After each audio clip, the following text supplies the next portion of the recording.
The Quelori were dying. Not from war. Not from disease. Not from any catastrophe that could be fought or cured. They were dying from irrelevance, slow extinction through being too weak to matter in a galaxy that respected only strength. Captain Rain's corridor watched the holographic display showing the Quelori homeworld and felt something twist in his chest.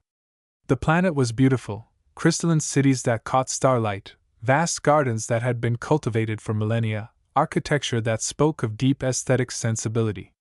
But it was also defenseless. The Quelori possessed no military. No weapons development programs. No tactical training infrastructure. They were the galactic equivalent of sheep surrounded by wolves.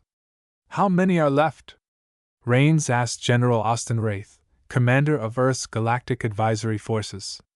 8 million, Austin replied grimly.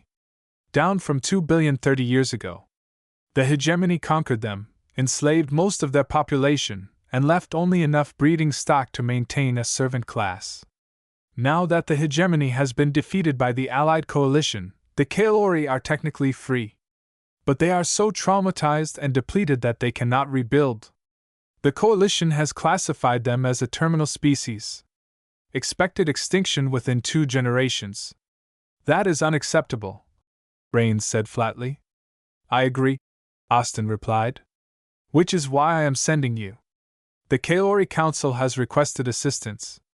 They do not want weapons. They do not want soldiers. They want teachers. They want someone to show them how to survive in a galaxy that will never stop being dangerous. I am told you are the best teacher in the entire Earth military. Rains smiled without humor. I teach people how to fight when they should not be able to win. The Quelori are physically weaker than every major species in the galaxy. Their bone structure cannot support heavy weapons. Their reaction times are too slow for modern combat. Their culture has no concept of organized violence. Teaching them conventional warfare would be pointless. Then teach them unconventional warfare, Austin said. Teach them what humanity learned when we were the weakest species in our own ecosystem. Teach them how to survive when everything wants to kill you. Teach them what Earth taught us. 3 weeks later, Rains stood on Quelor Prime and met the people he was supposed to transform from victims into survivors. The Quelori were beautiful. Slender beings with iridescent skin that shifted through soft pastels, large eyes that saw in spectrums humans could not perceive, and graceful movements that suggested dancers rather than warriors. They were also terrified. You are the human who will teach us to fight? Asked Varix, the young leader of the Quelori Council. Her skin flickered between blue and green, colors that Rains's cultural briefing identified as profound anxiety. No, Rains replied. I am the human who will teach you to survive. Fighting is just one tool for survival. And honestly, it is probably the wrong tool for your species. Confusion rippled through the assembled Quelori. But the coalition said we need military training to defend ourselves. Varix protested. The coalition thinks in terms of conventional defense, Rains explained. Armies. Navies. Weapons systems. But you do not have the population to field armies. You do not have the industrial base to build navies. And your physiology is not suited to carrying the heavy weapons that modern warfare requires. So we are not going to train you to fight like other species. We are going to train you to fight like humans did when we were the weakest creatures on our planet. He pulled up a holographic display showing Earth's ecosystem. Creatures that dwarfed humans. Predators with natural weapons that could kill humans effortlessly. Environmental conditions that should have driven humanity extinct. Humans did not survive because we were strong. Rains continued. We survived because we were smart. We learned to use tools. We learned to work together. We learned to turn our weaknesses into advantages. That is what I am going to teach you. Not how to match your enemies in strength. How to beat them despite being weaker. How? Asked Nihilith, one of the Quelori who had survived 30 years of slavery and bore scars that would never fully heal. We tried to resist the Hegemony. They killed thousands of us for every act of defiance. How do we fight when fighting means dying? You fight by making them wish they had never attacked you in the first place. Rains said quietly. You fight by making every victory cost them more than it is worth. You fight by being so annoying, so persistent, so impossible to completely eliminate that they would rather leave you alone than deal with the headache of conquering you. He looked at each Quelori in turn. I am not going to teach you to be warriors. I am going to teach you to be survivors. And there is a difference. Warriors seek glory. Survivors seek to see tomorrow. Your species has been seeking glory and failing. Time to try survival instead. The training began immediately. But it was unlike any military training program the Quelori had ever imagined. Sergeant Brixley Tam, Rains' second-in-command, started with the most basic lesson, environmental awareness. You cannot fight what you do not see coming, Brixley explained to a group of 30 Quelori on the first day.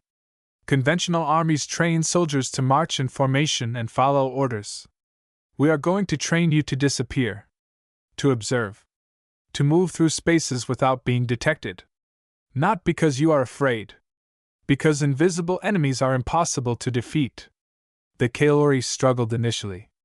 Their culture valued visibility and beauty. The idea of deliberately becoming less noticeable felt wrong to them. But Brixley was patient. On Earth, humans were hunted by predators that could run faster, climb better, and kill more efficiently, she explained.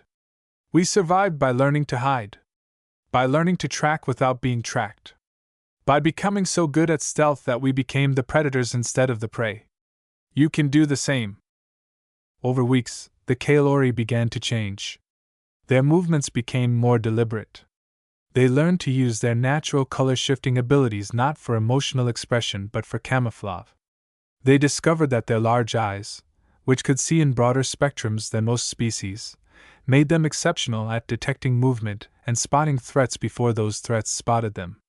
You see more than we do, Brixley told them after a month of training.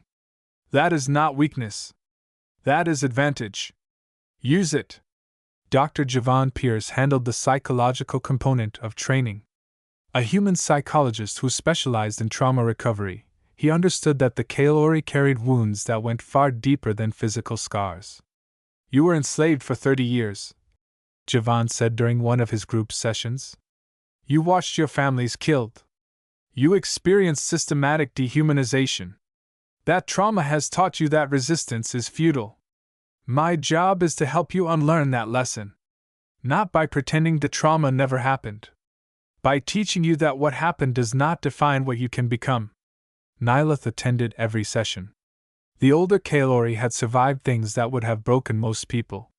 But Javon saw something in her eyes that suggested strength hidden beneath pain. You survived, Javon told her during a private conversation. You endured 30 years of hell and you are still here. That is not weakness.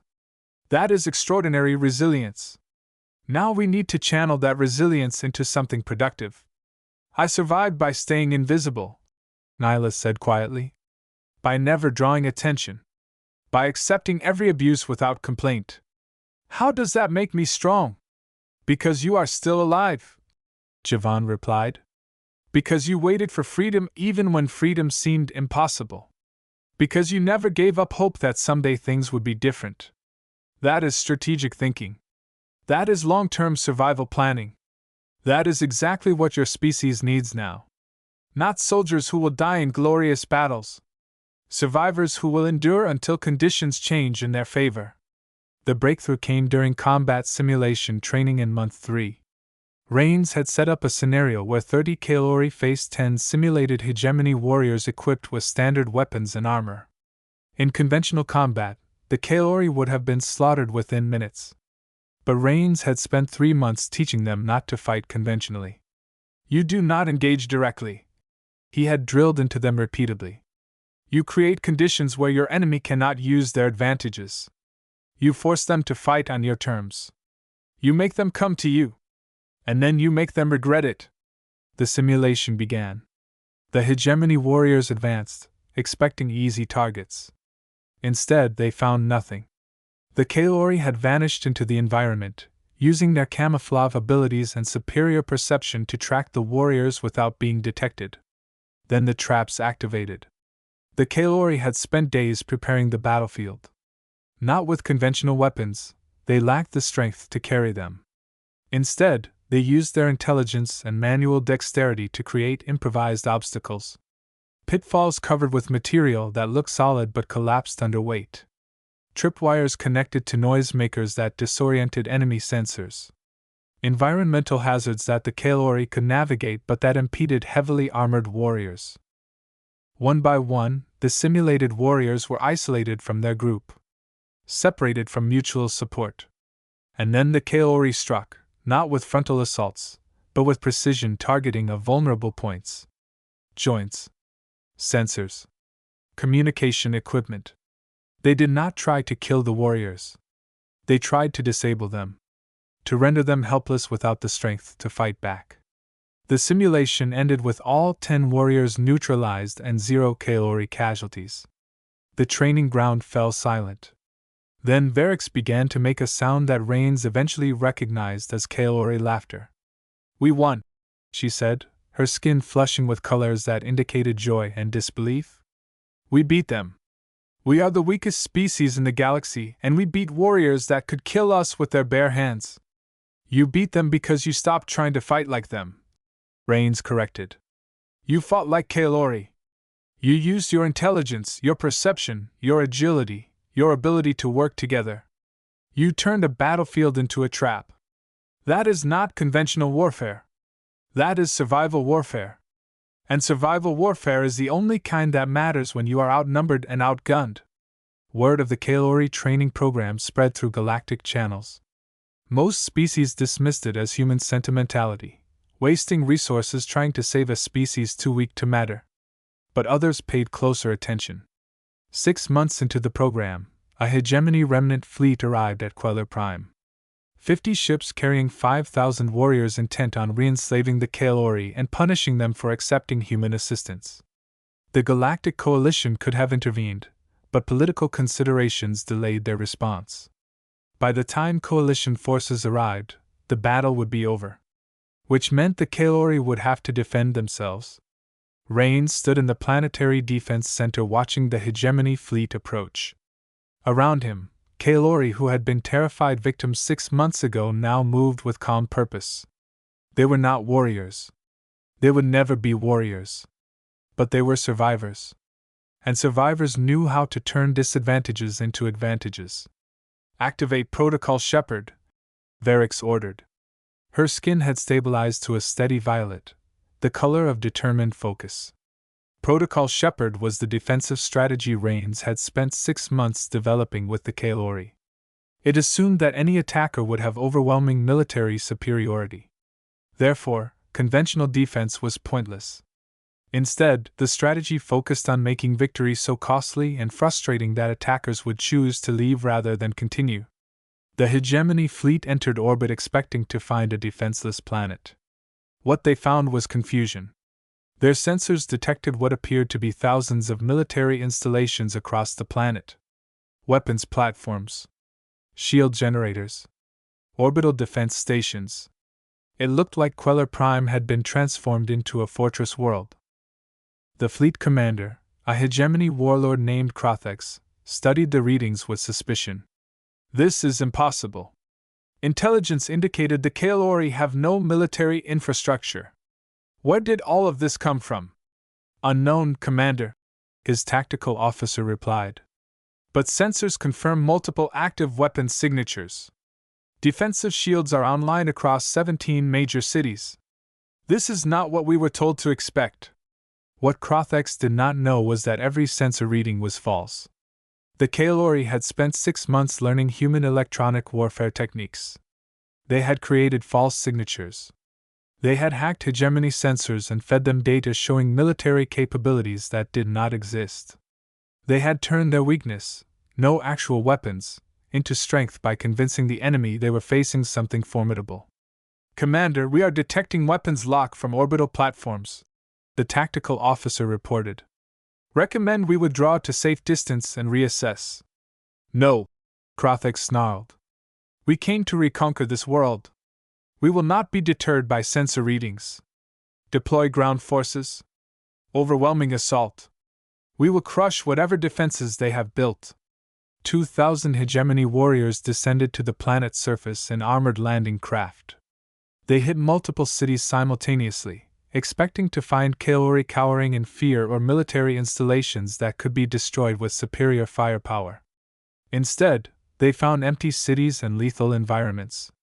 The Quelori had evacuated civilian populations to secure underground facilities, another human suggestion based on Earth's Cold War-era bunker systems. The cities above were not defended by soldiers. They were defended by the cities themselves. Every street had been prepared. Every building had been modified. The Quelori used their superior manual dexterity to create thousands of small traps, obstacles, and hazards. They used their knowledge of chemistry. Their species had been enslaved as laboratory workers to create compounds that interfered with hegemony sensors and environmental suits. They used their understanding of architecture to collapse structures in controlled ways that blocked enemy movement without destroying valuable infrastructure. The Hegemony warriors found themselves fighting an enemy they could not see. Every corner could hide a trap. Every building could collapse. Every street could become an impassable maze. And through it all, the Quelori watched from hidden positions, using their superior perception to track enemy movements and coordinate responses. "This is not warfare!" Krothex roared in frustration as casualty reports mounted. "They are not fighting honorably. They are using tricks and deception. They are fighting to survive." Rains replied via communication channel that the Quelori had patched through to the Hegemony command ship. "And survival does not care about honor. You came here expecting to reconquer a weak species. Instead, you found a species that has learned what humans learned millions of years ago. That the weak survive by being smarter than the strong. That survival is not about winning glorious battles. It is about making your enemy lose even when they have superior force." "You taught them this," Krothex accused. "This is human treachery. This is human wisdom," Rains corrected. "We taught them what Earth taught us. That you do not need to be the strongest to survive. You just need to be too annoying to kill. Every warrior you lose costs you resources. Every hour you spend fighting costs you time. Every victory costs you more than you gain. Eventually, you will realize that conquering the Quelori costs more than they are worth.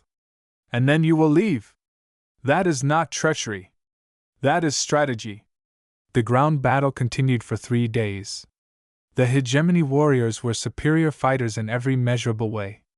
But they could not bring that superiority to bear effectively. They could not fight enemies they could not find. They could not advance through streets designed to funnel them into kill zones. They could not occupy cities that had been evacuated and booby-trapped. On the 3rd day, Krothex admitted defeat. Not because his forces had been destroyed, but because continuing the battle served no purpose. He had lost 400 warriors and gained nothing but frustration and mounting casualties. "We are withdrawing," Krothex announced. "But know this, humans. You have made an enemy today. The Hegemony remembers those who defy us. The Hegemony should remember those who survive you," Rains replied. "Because the Quelori are not the only weak species in the galaxy. And if we can teach them to defend themselves, we can teach others. You are not fighting one species anymore. You are fighting the idea that weakness means inevitable subjugation. And ideas are much harder to kill than people." The Hegemony fleet departed. The Quelori emerged from their shelters and looked at their world, damaged but not conquered. Defended but not destroyed. Survived but not surrendered. Varix found Rains standing in one of the city squares, surveying the damage and the victory simultaneously. "We did it," she said, her skin cycling through colors that indicated complex emotions Rains could not fully interpret. "We defended our world. We drove them away. The weakest species in the galaxy defeated Hegemony warriors." "You defended your world," Rains corrected. "I taught you principles. You applied them in ways I never imagined. Those chemical compounds you created? The architectural collapse techniques? The sensor spoofing algorithms? Those were Quelori innovations. You took human concepts and made them your own. That is not my victory. That is yours. But we could not have done it without your teaching, Varix insisted. And we could not have survived on Earth without learning from our environment, Rains replied. Teaching and learning are reciprocal. I showed you what was possible. You showed me that survival takes infinite forms. Do you know what I learned from training you? What? That weakness is contextual, Rains said. You are weak in conventional combat. But you are strong in perception, dexterity, intelligence, and cooperation. The hegemony is strong in combat. But they are weak in adaptability, creativity, and strategic patience. Strength is not absolute. It is situational. And survival belongs to those who can recognize which situations favor them and create those situations deliberately. He turned to face the assembled Quelori who had gathered in the square. The galaxy called you the weakest species, Rains announced, his voice carrying across the space. They were right. You are weak in the ways the galaxy traditionally measures strength. But you are strong in ways the galaxy has forgotten to value. You are strong in your ability to endure. Strong in your capacity to learn. Strong in your willingness to adapt. Strong in your understanding that survival is more important than pride. Those strengths saved you. Not because humans taught you to fight. Because humans taught you to think about fighting differently. Nihilith approached, moving with confidence that had been absent 6 months ago. What happens now? The hegemony will return with more ships. Other species will test us. We won one battle. That does not mean we are safe. No, Rains agreed. But it means you are no longer victims. It means you have proven you can defend yourselves. And that proof will spread through the galaxy. Other weak species will hear about the Quelori. They will wonder if they can do the same. They will ask for the same training. And humanity will teach them. Because that is what we do. We survived when we should have gone extinct. Now we teach others how to do the same. 6 months later, representatives from 17 species arrived at Quelor Prime. All of them were classified as weak by galactic standards. All of them faced extinction or subjugation. All of them had heard about the Quelori victory and wanted to learn. Rains stood before them with Varix at his side. The Quelori leader had become a symbol. Proof that the weak could become strong if they were willing to redefine what strength meant. You came here expecting military training, Rains said to the assembled delegates. You will not get it. What you will get is survival training. We will teach you what Earth taught humans.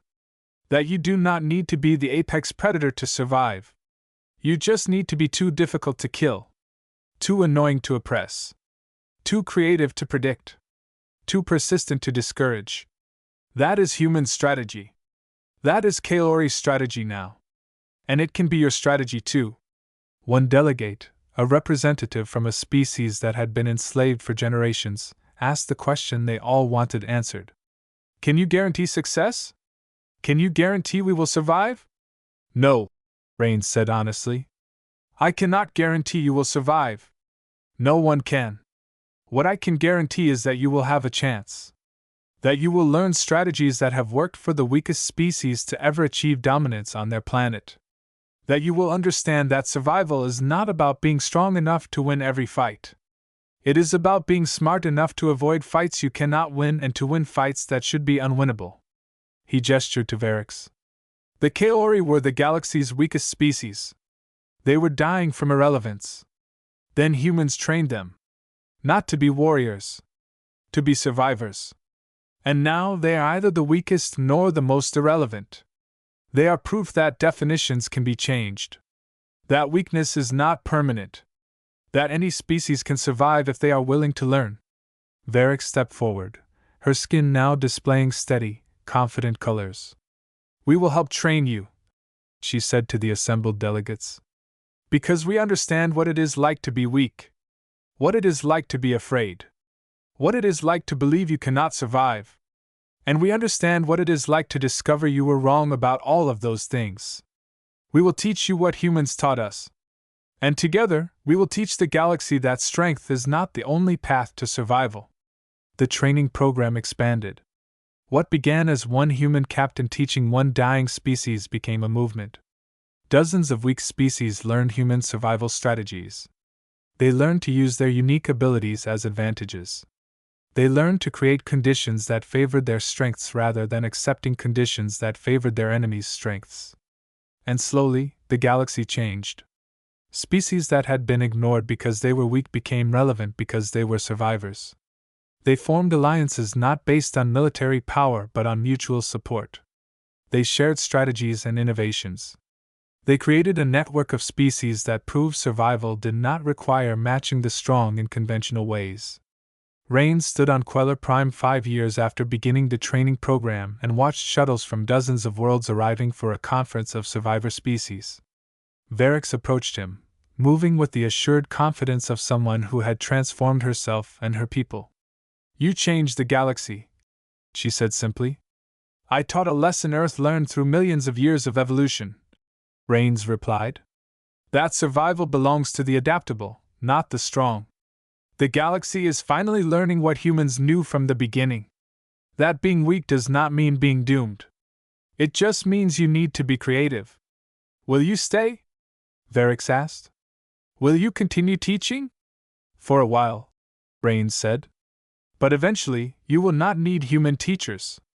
You will teach each other. You will develop your own strategies. You will become something the galaxy has never seen before. A coalition of species that survived not through conquest but through cooperation. That is more powerful than any empire built on strength." He looked at her directly. "They called you the weakest. They were right. But they made a critical mistake. They thought weak meant helpless.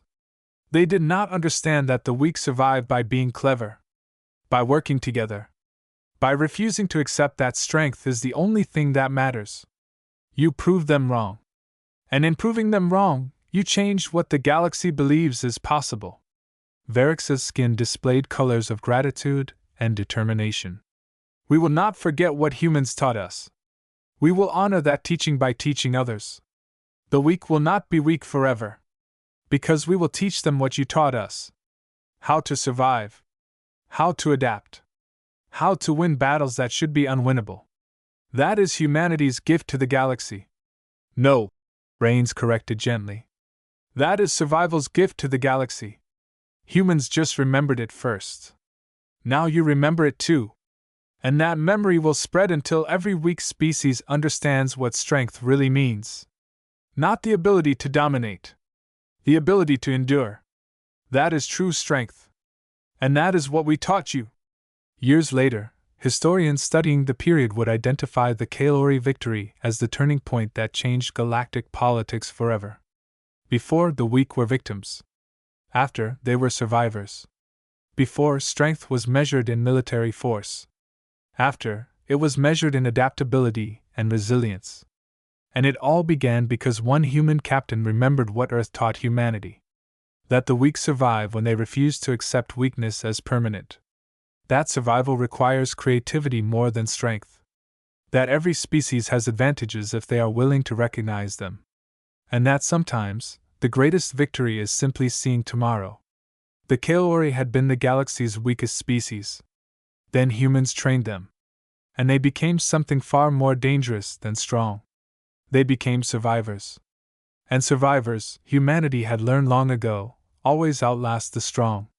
If you enjoyed this story, like the video and subscribe for more.